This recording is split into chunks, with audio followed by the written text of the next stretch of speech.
Buletin Didik 25 September bersama saya Nur Halifah Ghani. Assalamualaikum dan salam sejahtera.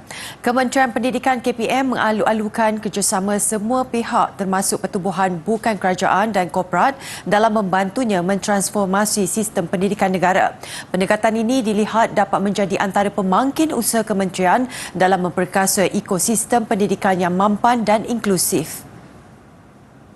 Hasrat itu disuarakan Menteri Kanan Pendidikan Datuk Dr. Razzie Jidin ketika memenuhi undangan Yayasan Teach for Malaysia YTFM bagi merasmikan sambutan ulang tahun ke-10-nya di Ken TTDI Kuala Lumpur. Turut hadir Tunku Ali Ridauddin Ibni Tunku Muhri selaku pengerusi YTFM, pengurusan kanan KPM, wakil Teach for All Network YTFM serta rakan strategik bidang pendidikan. Dalam majlis itu, beliau kongsikan inisiatif yang telah dilaksanakan KPM dalam usaha meningkatkan kualiti pendidikan negara. Antaranya pelaksanaan PDPR, pemansuhan UPSR dan PT3 serta pemerkasaan pentaksiran berasaskan sekolah PBS. Usaha ini bertujuan menarik minat murid untuk belajar serta mencungkil bakat dan membangunkan potensi murid ke tahap yang optimum. Beliau turut mengharapkan kerjasama strategik antara KPM dan YTFM dalam bidang pendidikan dapat membantu murid khususnya di kawasan pedalaman dan luar bandar. Dalam perkembangan lain, semua pihak bawah naungan KPM perlu menggandakan inisiatif menganjurkan pelbagai program berkaitan olahraga selain acara tahunan seperti Majlis Sukan Sekolah Malaysia MSSM. Menurut Timbalan Ketua Pengarah Pendidikan Sektor Operasi Sekolah Dr. Norisa Suhaili, ia kerana olahraga antara kaedah untuk membina peribadi mulia dalam kalangan masyarakat, terutamanya generasi masa hadapan. Dan kita lihat peluang itu terbuka luas. Kita ada kesukma, kita ada kejohanan lain sama ada kebangsaan ataupun antarabangsa. Give your best. Buat yang terbaik, persediaan, latihan dan kita tahu dalam kejohanan sukan seperti ini bukan hanya kekuatan mental, bukan hanya kekuatan fizikal, tetapi apa yang juga penting, sama pentingnya ialah dari segi kita kena mempelajari strategi, kita kena memperbaiki teknik dari semasa ke semasa. Beliau berkata demikian pada majlis perasmian penutupan kejohanan olahraga MSSM kali ke-62 di Stadium Bukit Jalil, Kuala Lumpur semalam. Tambahnya, objektif sukan olahraga juga seiring dengan elemen sekolahku sejahtera yang diterapkan kepada murid di sekolah. Dalam pada itu, kejohanan olahraga MSSM kali ini menyaksikan kontijen Sabah sebagai juara keseluruhan apabila memungut 15 emas, 16 perak dan 10 gangsa. Manakala Johor di kedudukan kedua dengan 15 emas dan 9 perak, sementara Selangor 11 emas dan 8 perak di tempat ketiga. Kejohanan kali ini mempertandingkan 28 acara bermula 20 hingga 24 September.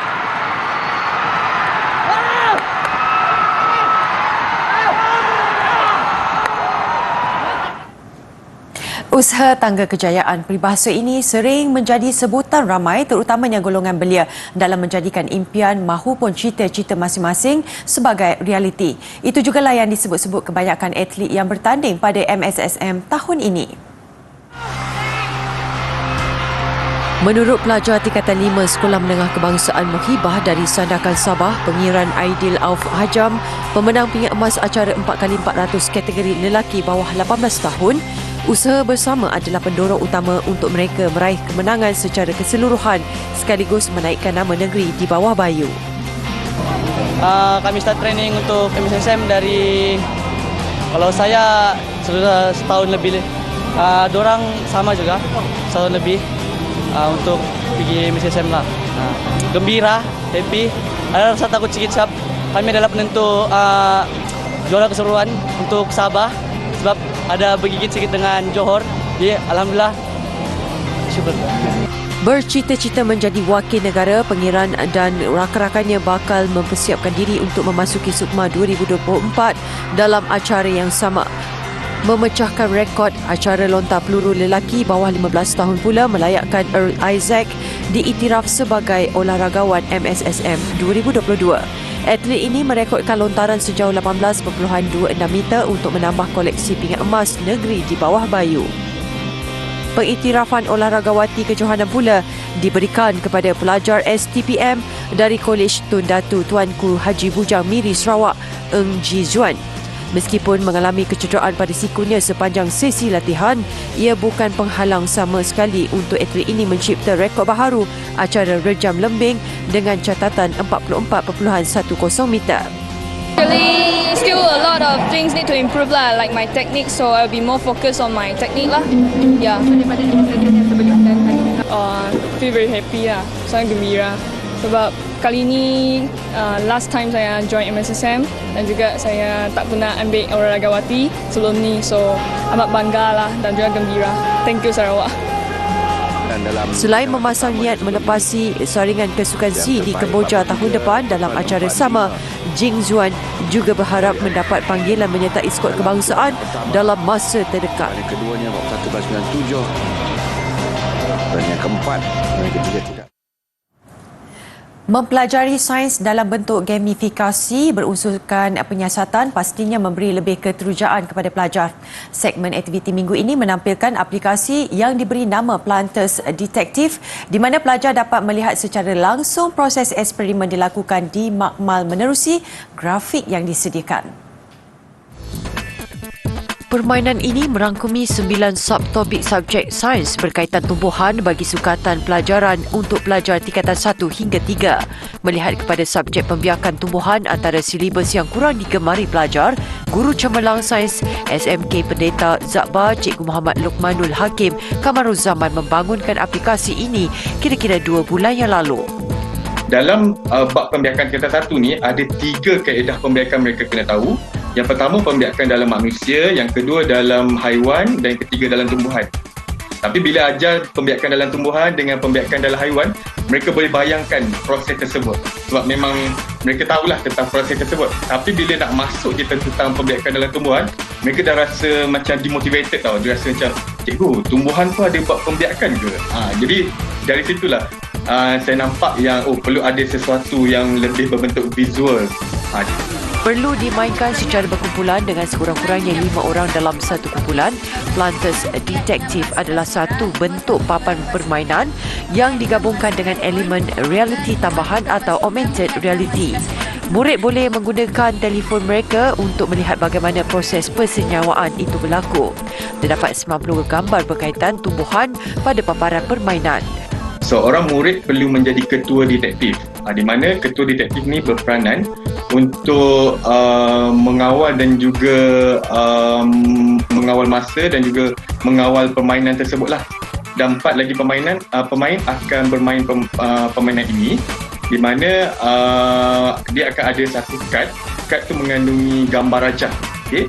Jadi murid perlu meletakkan kad tu di tengah papan permainan dan murid lain kena cepat-cepat cari gambar yang sama berkaitan dengan kad. Gambar itu pula adalah gambar yang berkaitan dengan subtopik tumbuhan ni lah. Contoh kalau kita nak ajar berkaitan dengan daun. Jadi akan ada 3 gambar daun yang berlainan. Murid kena cepat-cepat cari. Sebagai ganjaran, murid yang menang akan mendapat token, manakala yang kalah perlu membaca jawapan yang berkaitan dengan gambar tersebut. Kalau sebelum ni kita minta murid untuk menulis struktur tumbuhan, mereka ada tertukar beberapa bahagian. Dan kedua, mereka kena fahami perbezaan antara struktur yang ada pada tumbuhan yang kita namakan sebagai pistil dan juga stamen. Jadi mereka sering tertukarlah kedua-dua struktur tersebut.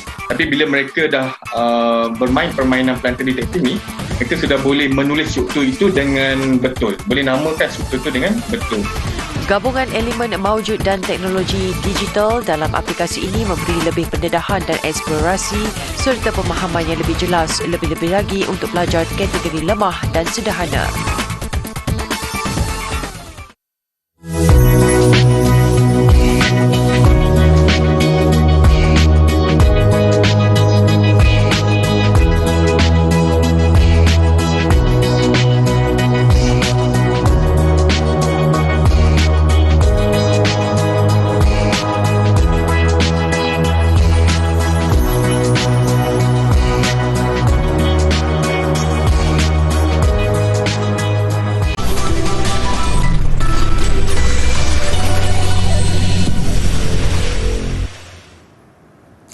Ada kanak-kanak yang tidak pernah merasai pantai atau menyentuh air laut, apatah lagi melihat secara dekat keindahan hidupan marin. Itu keterujaan sebahagian murid pedalaman yang berpeluang menjadi ranger muda. Ia antara inisiatif Taman-Taman Sabah (TTS) meningkatkan kepentingan kesedaran pemeliharaan khazanah alam untuk kanak-kanak.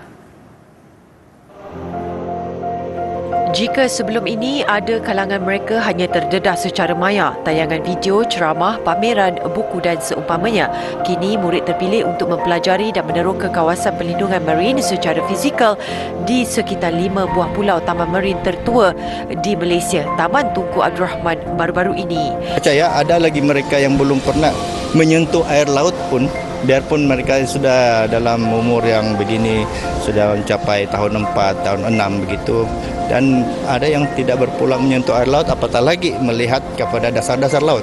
Jadi peluang-peluang ini adalah amat baik supaya ilmu itu dapat disebarkan kepada semua lapisan pelajar. Program Ranger Muda kali ini melibatkan 72 murid dari 15 sekolah dari 7 daerah di Sabah. Aktiviti selama 2 hari ini juga bermatlamat memastikan Ranger Muda dapat menimba pengetahuan ekosistem marin. Secara tidak langsung, mereka boleh menjadi duta kecil dalam menyebarkan kesedaran kepentingan menjaga kelestarian alam semula jadi kepada rakan lain. Pertama kali saya dapat naik bot laju, jadi saya memang sangat mungkin macam hampir mabuk masa pertama kali naik. Oh, tadi kami pergi hiking. Lepas tu kami pergi tengok tu mangrove. Tu pokok bakau. Untuk bawa siapa? Cucu. Oh, cucu. Iya. 8 tahun. 8 tahun. Apa perasaan dia? Perasaan dia amat gembira dengan mengikuti perkemahan ini. Komitmen pendidikan pemeliharaan alam bukan hanya tertumpu dalam kelas semata-mata. Sebaliknya, pendedahan realiti juga penting untuk menyemai semangat cintakan alam sekitar.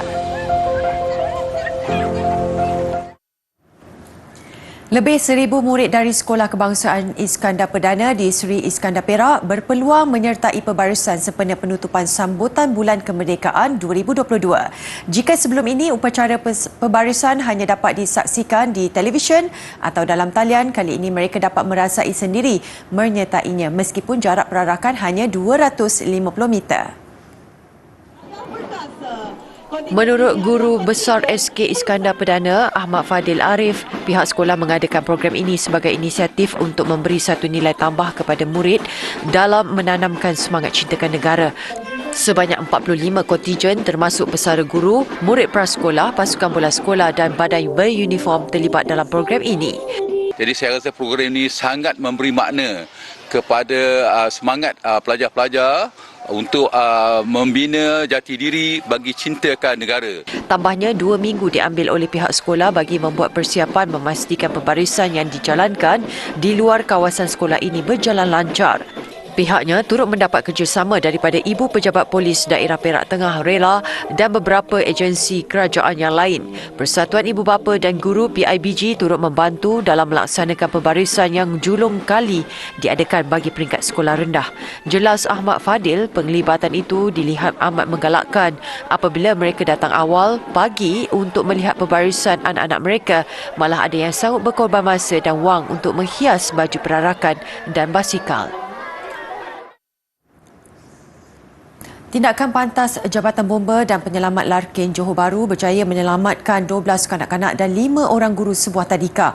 Ia selepas mereka terperangkap dalam banjir kilat di Jalan Muhammad Amin susulan hujan lebat awal pagi tadi. Berkaitan itu, beberapa kawasan termasuk Jalan Kolam Air, Kampung Skudai Kiri, Kampung Sulaiman Menteri, Kampung Pekajang dan Tiram Duku dinaiki air setinggi 0.5 meter. Timbalan Ketua Balai Bomba dan Penyelamat Larkin Penguasa Bomba Muhammad Faiz Sulaiman berkata sepasukan anggota dan pegawai dikejarkan ke lokasi kejadian sebaik menerima panggilan jam 9.30 pagi. Semua kanak-kanak yang berusia 7 bulan hingga 6 tahun serta guru terlibat dibawa keluar kira-kira jam 9.40 pagi menggunakan sebuah jenca bomba dan sebuah kenderaan utiliti pelbagai guna. Turut dinaiki air sebuah lagi tabika di Kampung Skudai Kiri, namun tiada mangsa dilaporkan kerana premis berkenaan ditutup hari ini. Banjir ni tadi start pada pagi sebelum pukul 7.30. So kami dah boleh inform parents lah untuk bagi tahu jangan datang sekolah dulu. Sebab air dah mula naik kan. Kalau datang sekolah takut budak-budak ni licin ke apa. So parents pun okey. Rumah diorang pun ada banjir juga. Mungkin sistem pemparitan di Skudai Kiri ni yang jadi masalah sebenarnya. Sudah berlama jugalah sejak tu kita akan kekurangan modal lah untuk apa, barang-barang akan rosak, macam-macam lah, apa anak-anak murid kita terpaksa cutikan. Banjir kilat surut 4 jam kemudian dan tiada penduduk yang dipindahkan.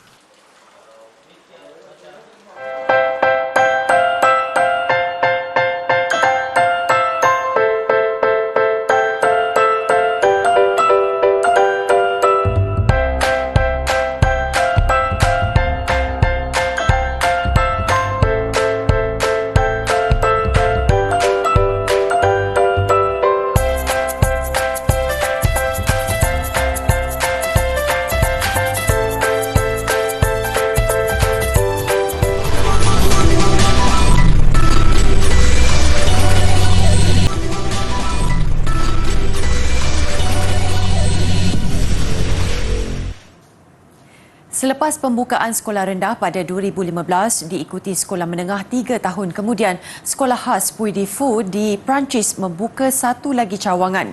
Ia merupakan sekolah menengah kedua yang telah pun dibuka untuk hampir 300 pelajar. Di Akademi Puy du Fou, selain kurikulum kebangsaan Perancis, pelajar juga perlu mengikuti pelbagai latihan artistik dan sukan selama 6 jam seminggu. Ia antaranya meliputi kelas tunggangan kuda, pertempuran tarian atau teater. Pelajar boleh memilih kelas yang diminati atau yang sesuai dengan mereka. Menerusinya, pihak sekolah berharap dapat menggalakkan lebih banyak penglibatan murid dalam bidang seni dan budaya. Sekolah ini juga membenarkan pelajar terlibat dalam persembahan di luar sekolah, pada masa sama membantu mereka tidak tercicir daripada kelas akademik.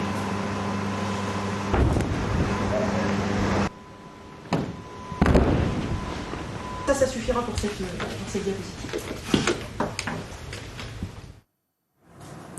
Kajian mendapati bayi di dalam kandungan memberi tindak balas terhadap rasa makanan yang dimakan oleh ibu mereka. Menurut kajian itu, janin memberikan mimik muka berbeza bergantung kepada perisa yang dihadamkan oleh ibu mereka. Kajian oleh Universiti Durham di Glasgow, United Kingdom dianggap menyokong teori bahawa janin di dalam kandungan boleh merasai makanan. Kajian dibuat dengan menggunakan pengimbas ultrasound 4D ke atas 100 wanita hamil selepas mereka makan kapsul berperisa lobak atau kangkung. Imbasan menunjukkan janin menunjukkan mimik muka tidak suka selepas ibunya makan kangkung. Tetapi apabila ibunya makan lobak, janin mula tersenyum. When they're actually encountering different types of vegetables, green vegetables especially. And if they have had the taste already before, they get used to it, and then afterwards there won't be a problem of eating it, you see, and they might even prefer it. Menurut ibu bayi, reaksi lain yang dialami mereka ialah bayi akan lebih kuat menendang atau bergerak. Kajian ini membantu saintis memahami perkembangan rasa dan bau manusia. Begitupun masih ada ibu yang menolak teori itu. They all like fruit. They're good eaters of fruit. My oldest daughter, with age, is becoming a bit fussy. She doesn't like meats and things like that, but I've always eaten meat, so I don't think that's come from there. When they were babies, when we were weaning them, we gave them lots of different varieties of stuff that I'd had when I was pregnant, and they ate it okay. And now they're making their own minds up that they don't like it. Penyelidik kini menjalankan kajian susulan ke atas bayi sama untuk melihat sama ada perisa yang mereka rasai semasa di dalam kandungan mempengaruhi makanan kegemaran mereka ketika membesar. Tanking, iaitu apabila oponen baling bola, kita akan tank menggunakan bola yang kita pegang. Contohnya,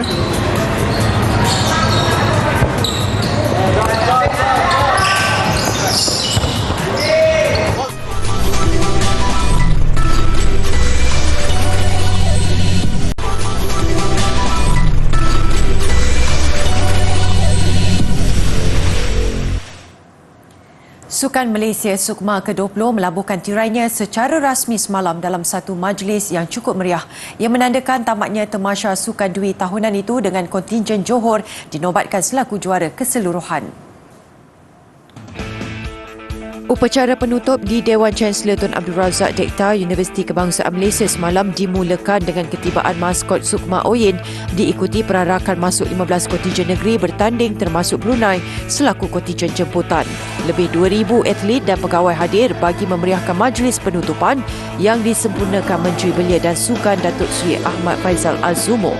Majlis itu kemudian digamatkan lagi dengan penampilan 3 legenda sukan negara, Datuk Muhammad Azizul Hasni Awang, Datuk Lee Chong Wei dan Datuk Nicolan David yang menyampaikan trofi kepada atlet lelaki dan wanita terbaik serta juara keseluruhan. Atlet lelaki dan wanita terbaik Sukma masing-masing diboleh atlet Johor iaitu Muhammad Fakrullah Muhammad Rumaizi bagi sukan kanu dan atlet renang Tan Rauzin. Kontijen Johor muncul juara keseluruhan buat julung kalinya dalam sejarah Sukma apabila cemerlang mengumpul 77 emas, 52 perak dan 43 gangsa. Manakala Terengganu berada di tangga kedua, 64 emas, 49 perak dan 56 gangsa.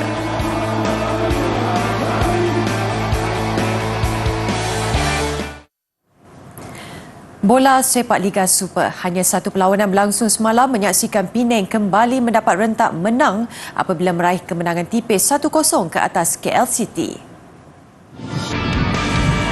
Perlawanan Liga Super minggu ke-19 berlangsung di Stadium Bandaraya. Tuan rumah mendapat peluang membuka jaringan seawal minit ke-8 tetapi sepakan Lucas Espindola da Silva tersasar. Namun sasaran Lucas yang juga kapten Penang di babak kedua menepati sasaran apabila meledak gol tunggal pasukan tuan rumah pada minit ke-76. Ia sekaligus menyaksikan skuad Harimau Kumbang mencatat kemenangan kedua musim ini. 3 mata diraih bagaimanapun tidak mengubah kedudukan Penang di tangga tercorot dengan rekod 13 kalah dan 4 seri. Sementara KL kekal di tangga ke-6 selepas mencetak 7 menang, 5 seri dan 7 kalah. Sementara itu, bekas pengendali kebangsaan Tan Cheng Ho dilantik sebagai jurulatih baharu skuad Selangor FC. Perkembangan itu dimaklumkan kelab berkenaan di Facebook rasmi mereka menerusi hantaran muat naik video pendek. Cheng Ho, 54 tahun, pernah membimbing Kedah sebelum mengetuai skuad kebangsaan menggantikan Michael Fassbender yang melepaskan jawatannya susulan prestasi kurang memuaskan kebelakangan ini. Kehadiran Cheng Ho jelas dialu-alukan penyokong gergasi merah yang mahukan pasukan itu kembali sebagai pencabar utama trofi di Liga Malaysia. Cheng Ho pernah merangkul kejuaraan Liga Perdana 2015 dan Piala Malaysia 2016 waktu bersama Kedah.